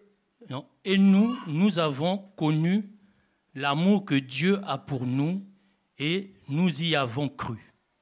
Dieu est amour et celui qui demeure dans l'amour demeure en Dieu et Dieu demeure en lui. Amen. Voilà ce que nous dit la Bible. 1 Jean 4, 8, 1 Jean 4, 16. Dieu est amour. Bien-aimé, c'est important de comprendre cela. Il y a des situations dans la vie que nous pouvons connaître. Il y a des épreuves, il y a des difficultés auxquelles on peut être confronté qui nous posent la question, est-ce que Dieu m'aime? Est-ce que Dieu m'aime? Bien aimé, il y a des situations qu'on vit, on se pose ces questions-là. Mais là, on nous dit que Dieu est amour. Et j'ai même envie de dire que quand on nous dit Dieu est amour, ce n'est pas seulement une qualité, c'est sa nature. C'est la nature de Dieu. Il est comme ça. C'est-à-dire que ce n'est pas quelque chose pour lequel il a prié pour avoir une nature. Non, c'est-à-dire que sa nature elle-même, c'est l'amour. C'est l'amour. Jean 3,16 nous dit que Dieu a tant aimé les hommes qu'il a donné son Fils unique. Et le véritable amour va avec quoi? Avec le don de soi, bien-aimé. C'est ça. C'est ça le véritable amour. Il y a beaucoup de passages. On nous dit, bien-aimé, n'aimons pas en parole, mais en acte, en action, en vérité. Et le véritable amour passe par le don de soi, de ce qu'on aime, de ce qui est cher. Jean 13, on nous dit, Jésus, sentant que son heure arrivait pour passer à la croix, a mis le comble, le maximum de son amour. C'est ça. Dieu est amour. On doit comprendre cela. On doit avoir cette conception-là dans nos têtes. Quand on a cette conception-là dans nos têtes, il y a des conséquences. Lesquelles? Je nous pose la question. Qu'est-ce qui découle de l'amour de Dieu aujourd'hui? Ce sont des questions simples, il n'y a pas de piège. Quand on considère que Dieu est amour, qu'est-ce qui découle de cet amour-là? On va attendre le micro.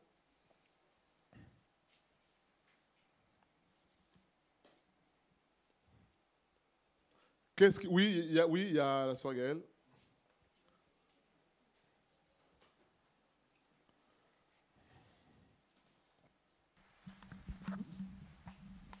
Moi, je dirais la sincérité.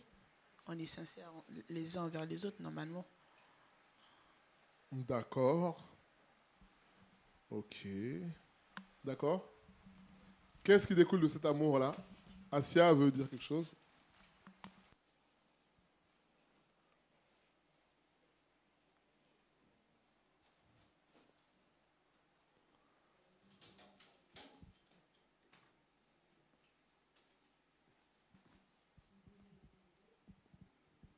Oui, nous aimons les autres. Oui, le micro est coupé, on dirait. Nous nous aimons les uns et les autres.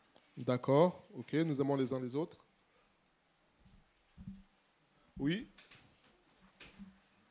Le don de soi et on se sacrifie pour les autres. On se sacrifie pour les autres, oui, ça on l'a dit, très bien. Ok.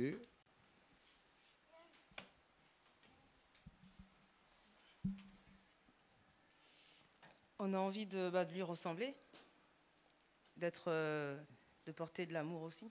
Oui, de porter de l'amour, c'est-à-dire d'aimer son prochain comme soi-même. Oui. Si Dieu est amour, on a envie de lui ressembler, de porter de l'amour aussi en nous. Quel exemple concret on peut prendre? Soyons concrets. Aimer son prochain comme on s'aime soi-même. D'accord. Par bon. exemple. Oui, non, ce sont des bonnes réponses, mais ça reste toujours... Oui, il y a une intervention ici. Il y avait une intervention là-bas? Il y a une intervention ici? Il y a la patience, comme le dit dans le livre de Corinthiens, comment on doit aimer. La patience, la bonté, il y a tout ça. De savoir prendre sur soi aussi. Savoir prendre sur soi, oui. Oui, savoir prendre sur soi, oui.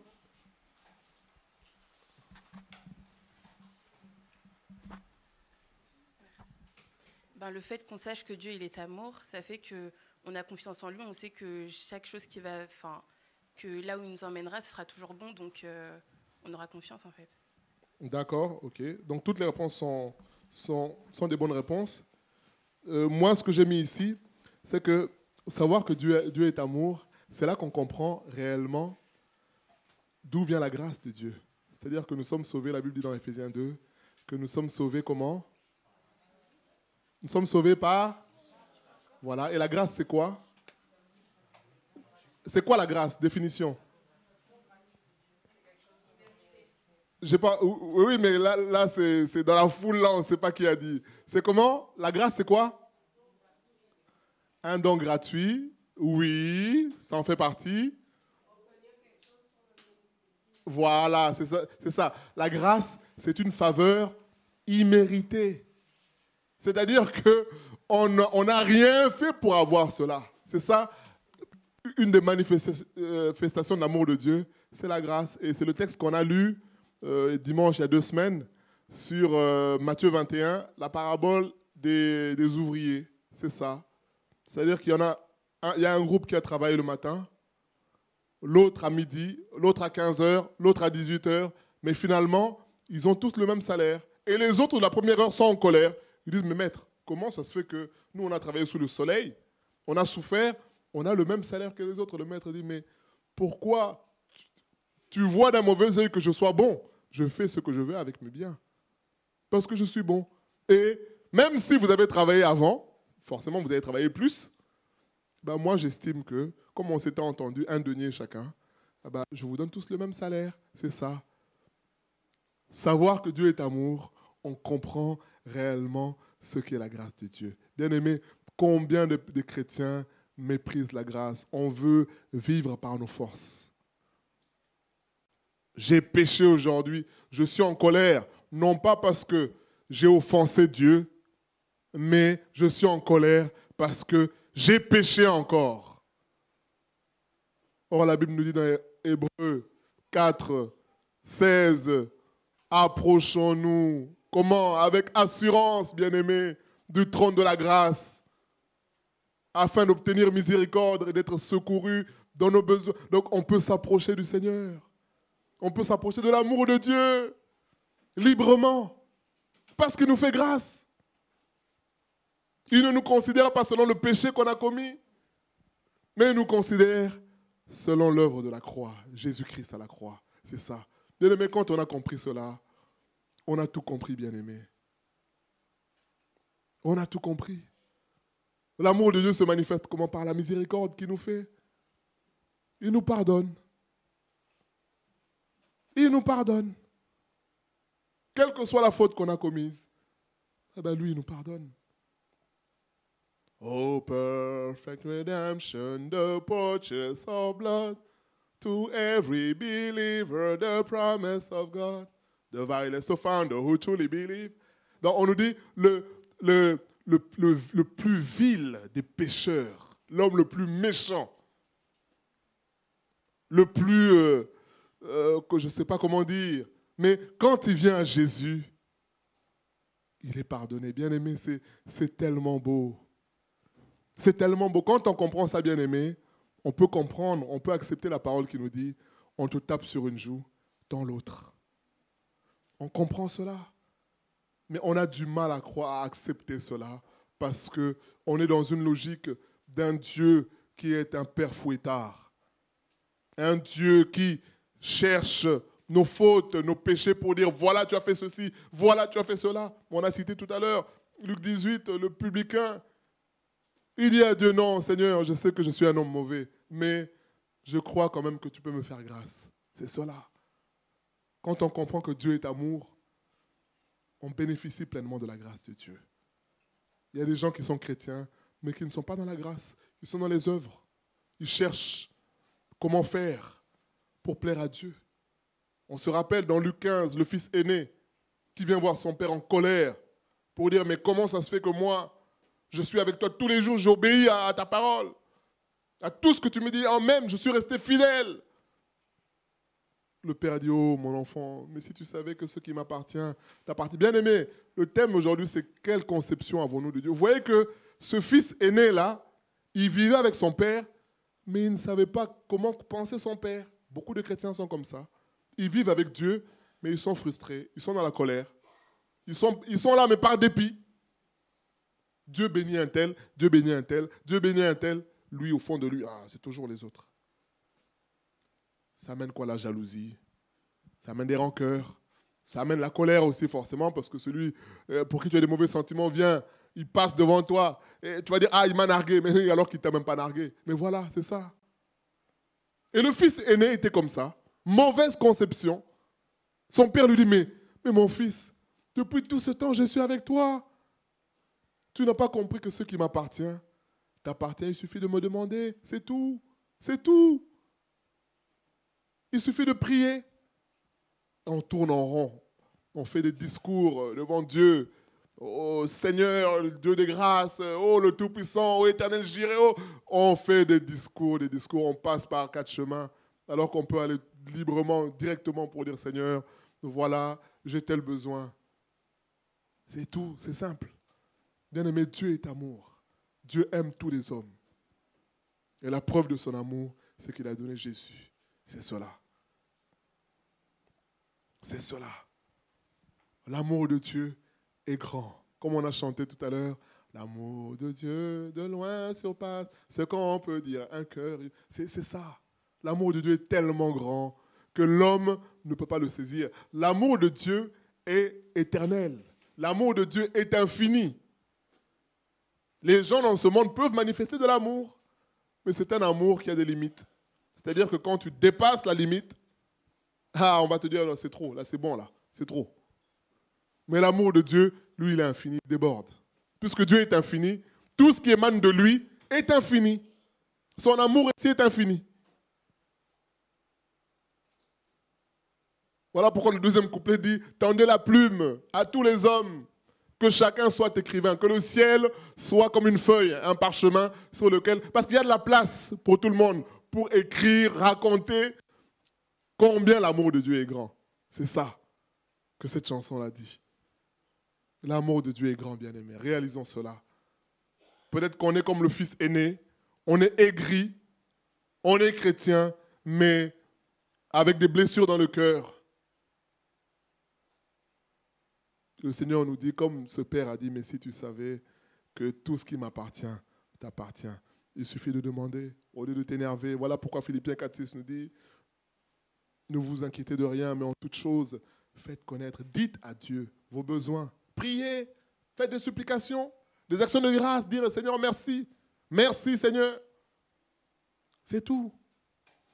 C'est tout. On n'a pas le temps. On a un dernier point qui est important. On va le finir rapidement. Un autre point, c'est que considérer Dieu, c'est considérer, quatrième point, sa toute-puissance. Dieu est tout-puissant, bien-aimé. Dieu est tout-puissant. Tout-puissant, ça veut dire quoi? Question. Tout-puissant, ça veut dire quoi?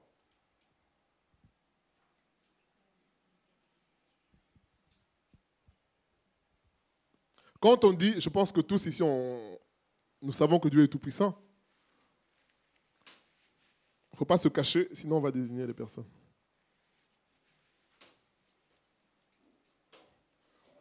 Tout-puissant, oui. Il y a la sœur Chantal aussi.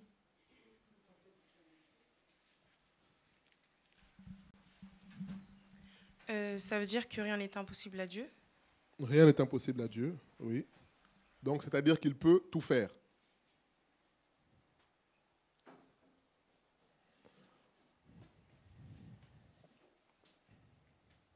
Tout-puissant.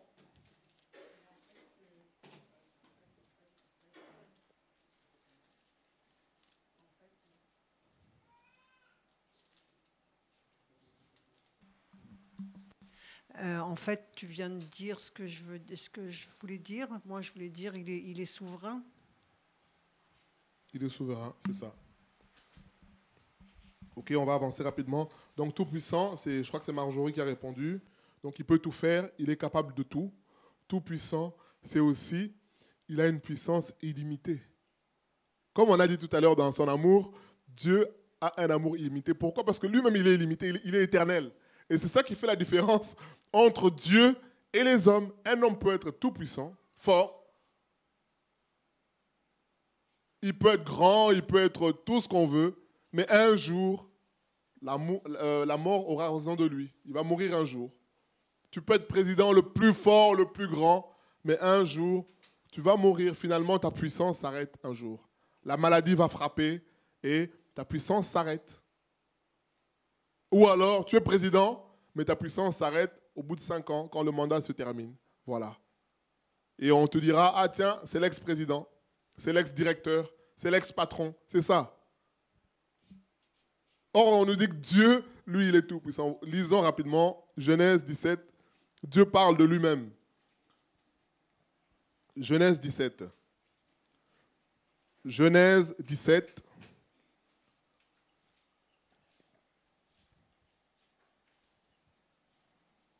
Genèse 17. Lorsqu'Abraham fut âgé de 99 ans, l'Éternel apparut à Abraham et lui dit, « Je suis le Dieu tout-puissant. Marche devant ma face et sois intègre. J'établirai mon alliance entre moi et toi et je te multiplierai à l'infini. » Bien-aimé, c'est merveilleux ce que Dieu dit. Il dit, je vais te multiplier à l'infini. Mais il lui dit, écoute, marche devant ma face. Sois intègre. Quand Dieu dit, marche devant ma face, ça veut dire, c'est-à-dire que je te vois. Ne cherche pas, vous savez, c'est un peu comme un hélicoptère qui suit une voiture qui est en filature. La voiture peut penser que je vais aller, mais l'hélicoptère est là, il te voit. Tu es tout petit, mais lui, il te voit, il voit où tu es. Il t'observe. Dieu lui dit, écoute, marche devant ma face et sois intègre. Il dit, je suis le Dieu Tout-Puissant. Je te bénirai et je te multiplierai. Je multiplierai ta postérité à l'infini. C'est ça qu'on a dit, Dieu est Tout-Puissant. C'est-à-dire que sa puissance est infinie. Quand il bénit, il peut bénir aussi à l'infini parce qu'il ne s'arrête pas. Bien aimé, c'est important pour un chrétien de comprendre, d'accepter aussi la toute-puissance de Dieu. C'est important. Maintenant, savoir que Dieu est tout-puissant, qu'est-ce que ça nous apporte? Qu'est-ce que ça nous apporte? Quelle attitude j'ai quand je sais, j'apprends, je me rappelle que Dieu est tout-puissant? Oui, intervention. Le micro arrive.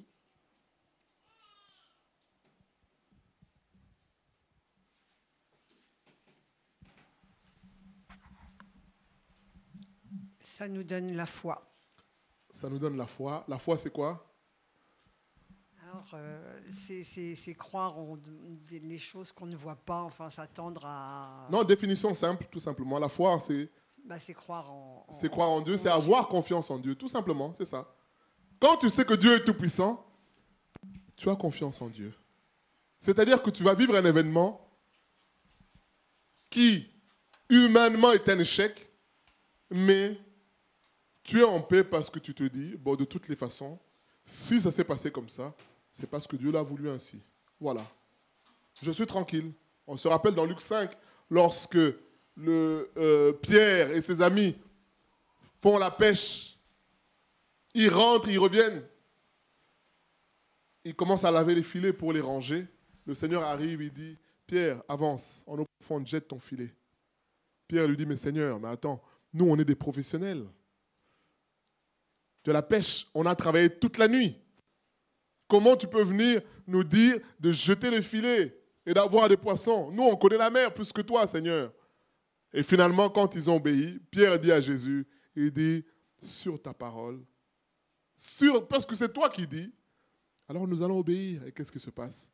Une quantité innombrable de poissons. C'est ça. Quand tu comprends que Dieu est tout-puissant, tu as la foi. Tu as confiance en Dieu.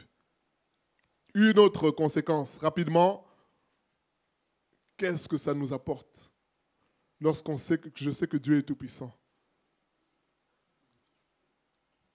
Qu'est-ce que ça nous apporte?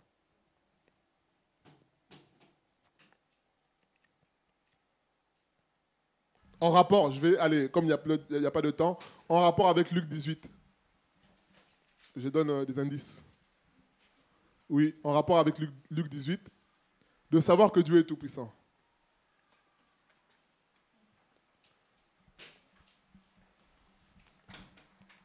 On peut regarder vite là, Luc 18. Moi, j'ai envie de dire la sécurité.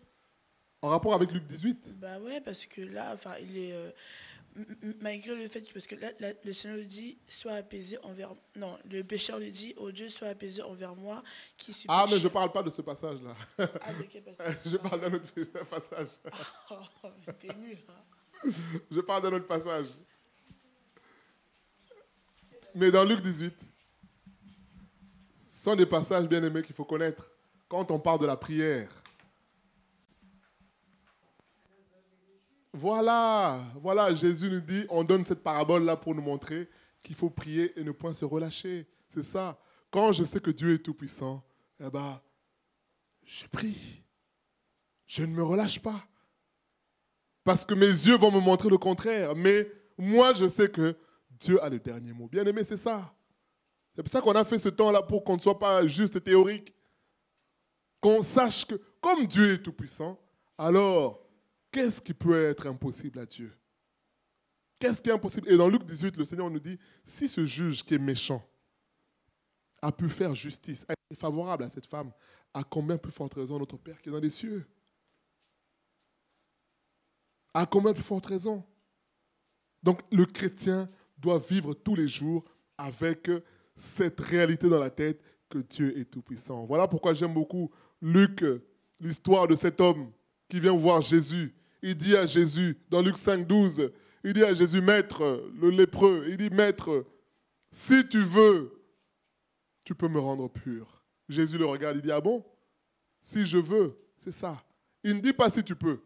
Parce que ce n'est pas une question de pouvoir. Donc quand il vient à Jésus, il est certain que le Seigneur peut faire quelque chose. Il dit, Seigneur, est-ce que c'est ta volonté? Je sais que tu ne peux pas me voir souffrir comme ça. Jésus regarde cet homme-là et dit, ah là là, voilà un homme qui a compris qui je suis. C'est ça. Quand on a compris que Dieu est tout-puissant, alors on vient à lui dans la prière avec assurance. On n'a pas peur parce que Dieu a fait ses preuves. Mais le problème, notre problème à nous, c'est quoi? C'est que Dieu, bien qu'il soit tout-puissant, il utilise des moyens qui sont simples. C'est ça notre problème. Parce que l'homme qui est tout-puissant, il va utiliser des moyens forts pour montrer que je suis le plus puissant, le plus fort. Quand les États-Unis sont en guerre avec un autre pays, il va montrer que je suis les États-Unis. En 5 minutes, ils bombardent, ils détruisent une ville en 10 minutes. Mais Dieu, lui, sa toute-puissance, il la manifeste dans la simplicité. Et c'est ça qui nous fait mal. Voilà un homme comme Goliath. Les gens pensaient que ça serait Saül ou un grand qui allait le battre. Dieu utilise un petit homme, David, un enfant, qui vient se battre avec lui. C'est ça. C'est ça. Muraille de Jéricho, les gens s'attendent, comment on va faire? Dieu dit, écoutez, faites le tour de la ville. 7 fois le tour de la ville, le 7e jour, 7 fois le tour de la ville, et ne parlez pas. Mettez les adorateurs devant, les sacrificateurs, et faites juste le tour de la ville. Je pense que quand ils faisaient le tour de la ville, les gens se moquaient d'eux. Ils disaient, ah, regardez, qu'est-ce que vous faites? Vous avez perdu quelque chose. Ils se moquaient d'eux. Une ville fortifiée. Ils ont obéi. Les murailles se sont écroulées. Bien aimés, c'est comme ça que Dieu se manifeste. Et l'exhortation, c'est nous dire, ne soyons pas influencés par ce que nos yeux voient. Mais croyons, comme ça a été dit, quand on comprend que Dieu est tout-puissant, on a foi. On a foi. Le médecin va te dire, voilà ta situation, tu as telle maladie, tu as été diagnostiqué de ceci. Il va te dire avec précision, il va te donner un nom barbare. Mais ça, c'est le médecin. Mais nous, nous avons le médecin des médecins. Celui qui donne même l'intelligence aux médecins. Celui qui a donné l'intelligence aux médecins de trouver même ces noms-là des maladies. Mais non seulement il a donné cette intelligence, mais il a le pouvoir, la capacité de guérir de cette maladie-là. C'est ça. Quand on comprend que Dieu est puissant, alors c'est vrai qu'on peut avoir un coup dur sur le moment, mais on sait que Dieu est au contrôle. C'est ça, Dieu est tout puissant. Il dit à Abraham, Abraham, tu es un homme vieux, usé, mais moi, je suis le Dieu tout puissant. Quand je lis ce passage de Genèse 17, je me dis, mais pourquoi Dieu n'a pas béni Abraham avant, quand il était jeune? Mais pour montrer qu'il est tout puissant, justement. Voilà. Il est Dieu. Il est Dieu. Et nous aussi acceptons la puissance de Dieu qui se manifeste dans la faiblesse, qui se manifeste parfois dans la parole de Dieu, la Bible. La Bible qu'on a là. On la néglige, mais ce sont les moyens que Dieu a utilise pour nous manifester sa puissance. On se rappelle dans Jean 20, Jésus dit à Thomas, il dit, mais oh là là, Thomas, je suis ressuscité. Thomas dit, non, je veux voir des preuves. Jésus dit, heureux ceux qui croient sans avoir vu. Heureux ceux-là qui croient en ma puissance. Jean 11, 40, Jésus dit à Marthe, Marie, il dit, ne t'ai-je pas dit, crois seulement, tu verras la gloire de Dieu. Bien-aimé, c'est ça. Et qu'est-ce qui s'est passé après dans Jean 11? Jésus est arrivé. Il a dit, Lazare, sors. Marie et Marthe disaient, mais Seigneur, ça fait 4 jours. Tu sais, si tu avais été là, mais les choses auraient été différentes. Mais si seulement, mais Seigneur, mais pourquoi? Mais Jésus dit, non, mais ce n'est pas une question que j'ai été là ou pas. Il dit, je bénis Dieu de ce que je sois absent à ce moment-là. C'est ça. Dieu est tout-puissant. Jean 9, les disciples demandent, mais qui a fait qu'il soit aveugle, Seigneur? Pourquoi? Qui a péché? Jésus dit, non, Dieu a permis cela pour manifester sa gloire, puisqu'il est le Dieu tout-puissant. Et quand on réalise cela, bien-aimé, on peut croire que Dieu peut toucher même l'homme le plus mauvais aussi, parce qu'il est tout-puissant. Il a touché Saul de Tarse, Paul. Quand tu vas dans l'évangile, tu vas évangéliser, parler du Seigneur, tu viens avec cette idée-là que Dieu est tout-puissant. là où les cœurs, enfin les paroles des hommes ne peuvent pas toucher, Dieu lui peut toucher par son esprit, puisqu'il est tout-puissant. Bref, je veux dire tout simplement, quand on réalise que Dieu est tout-puissant, bien-aimé, rien ne t'arrête. Rien ne t'arrête. Rien ne t'arrête. Parce que nous marchons avec le Seigneur. On peut prier pour les conversions. On peut parler du Seigneur. On peut prier avec persévérance. Parce qu'on sait que la victoire n'est pas dans la lance. Dans le bouclier, la victoire est dans le nom de l'Éternel, car c'est lui le Tout-Puissant. Que le nom du Seigneur soit béni. Nous avons fini rapidement parce qu'on n'avait plus le temps, mais le rappel, c'est tout simplement nous dire quelle conception nous avons de Dieu, bien-aimé. Quelle conception, quand on se réunit, comprenons que Dieu est présent. Et quand Dieu est présent, alors qu'il y a la réunion, je ne veux pas aller dehors pour parler avec des gens. M'asseoir, si c'est pour garder des enfants, gloire à Dieu. Mais parfois, il y a des chrétiens, le culte a commencé, ben, il est tranquille, il est assis, en train de discuter. Voilà, tranquille, assis. Voilà. Le Seigneur voit ça, il dit, oh là là, que ces gens se comportent comme Marthe. Ils ne réalisent pas qui je suis. Ils ne réalisent pas que c'est eux qui ont besoin de moi. La réunion a commencé, ils sont tranquilles, ils sont assis, ils sont en train de discuter dans la voiture. Donc ils attendent que les choses se finissent. Bien-aimés, sois sérieux. Quand tu réalises que Dieu est là, Dieu est présent. Je pense que si on nous dit c'est que le président Macron est là chez le voisin, on va tous aller chez le voisin pour essayer de voir. Et s'il y a de la place, même on va entrer. Il dit, il y a les portes ouvertes. Venez, faites vos requêtes. Venez me voir personnellement, on va discuter. Je vais vous répondre à toutes vos questions. Je pense que, on va aller. Hein. Je ne vois pas celui qui va rester dehors, s'asseoir à dire, non, il fait trop chaud. Là. Mais non. Mais malheureusement, on voit les gens, ils sont là, mais on se demande, mais pourquoi tu es venu? En ce cas, reste à la maison. Quand on réalise que Dieu est saint, quand on vient dans sa présence, on vient aussi en conséquence. On ne vient pas avec légèreté. On vient en se disant, non, Seigneur, je suis un homme pécheur, j'ai besoin de ta grâce. Seigneur, que ta parole aujourd'hui m'amène à ton niveau. C'est ça le chant qu'on chante. Oh Dieu, aide-moi à t'atteindre. Quand je viens, Seigneur, aide-moi à t'atteindre. Fais-moi monter encore. Comme Moïse a dit, Seigneur, je veux voir ta gloire. Aujourd'hui, je vais être transformé. Je ne veux pas être comme hier. Aujourd'hui, je vais être différent. C'est ça. Je vais être encore mis à part pour toi. Vivre plus encore pour toi. Être saint comme toi, Seigneur. C'est ça. Je suis un homme pécheur. Je réalise que Dieu est amour. Que Dieu m'aime. Non pas pour ce que je suis, pour ce que j'ai fait, mais parce qu'il a donné Jésus pour moi. Et l'amour de Dieu en moi m'amène à aimer aussi les autres autour de moi, à être miséricordieux envers les autres autour de moi, à faire grâce autour de moi, à pardonner aussi autour de moi, parce que moi-même, j'ai été pardonné, Matthieu 6,14. Et je réalise que l'Éternel est le Dieu Tout-Puissant. Voilà. Puisque c'est le Dieu Tout-Puissant, alors je n'ai pas peur de prier. Il y a parfois des sujets de prière que tu donnes. Les gens te regardent et se disent, oula, on dit on va prier. Je me rappelle une fois, on a prié en Fleur, je crois, on va prier pour les autorités de la ville. Les gens nous regardaient et me disaient, ils vont prier pour le président de la République.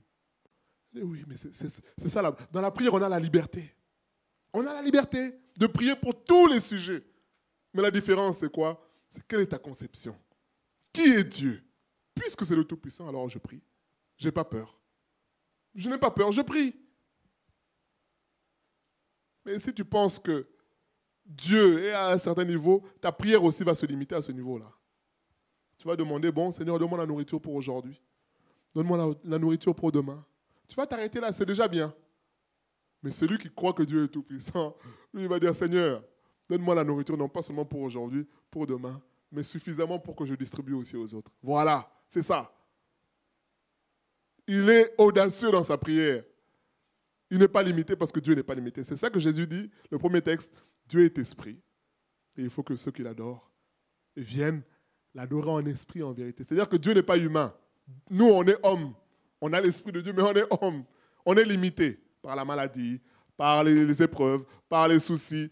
Mais Dieu, il dit, Dieu, lui, il est là-haut. Il n'a pas ces limites-là. Il est esprit. Il peut être partout à la fois. Il peut écouter tous les chrétiens du monde pendant qu'on prie là, pendant qu'on prie au Bangladesh, au Zimbabwe. Il est partout à la fois. Et il peut répondre partout à la fois. C'est ça la toute-puissance de Dieu. Seigneur, nous bénissons ton nom pour cette exhortation. Et Seigneur, nous prions pour que tu nous aides à réaliser qui tu es, Seigneur. Seigneur, comme tu l'as dit à cette femme samaritaine, si nous savions qui tu es, alors c'est nous qui viendrons prier, Seigneur, rapidement, Seigneur, pour, Seigneur, solliciter ton aide. Ouvre nos yeux afin que nous puissions réaliser que tu es présent, Seigneur, en ce lieu. Que notre attitude change aussi. Délivre-nous de toute forme de légèreté, des retards, parfois l'utilisation du téléphone, la distraction, des chewing-gums parfois, où on est obligé de nous forcer pour t'adorer, te louer. Seigneur, c'est mal te connaître. David, Seigneur, a réalisé qui tu étais. Il a dansé, Seigneur, pour toi, devant toi. Il a dansé devant toi. Il était lui qui était roi, qui avait la gloire. Seigneur, nous prions pour que tu nous aides à saisir cela. À saisir que tu es le Dieu mis à part. Quand nous venons dans ta présence, que nous ne puissions pas faire semblant. Que nous ne puissions pas venir et repartir, Seigneur, tel que nous sommes, mais que nous puissions nous aussi être mis à part pour toi. Que nous puissions réaliser combien tu es amour, Seigneur. Tu nous aimes. Malgré, Seigneur, les déconvenues, malgré les difficultés auxquelles nous pouvons être confrontés, Seigneur. Tu nous aimes, Seigneur. Et tu veux que nous puissions t'aimer, mais surtout aimer aussi les autres autour de nous. Voilà ce que tu nous dis dans Matthieu 22. Le véritable amour pour toi va se traduire par l'amour pour les autres, la miséricorde. Le fait de manifester la grâce autour de nous. Aide-nous, Seigneur, enfin, Seigneur, à comprendre que tu es le Dieu Tout-Puissant, Seigneur, que rien ne peut t'arrêter. Les amis de Daniel ont compris cela. Daniel a compris cela, Seigneur, que rien ne peut t'arrêter. Que cela puisse, Seigneur, nous amener à être fermes dans notre foi, parce que tu es le Dieu Tout-Puissant. Merci pour ta parole et merci pour ton esprit, au nom de Jésus. Amen. Que Dieu nous bénisse.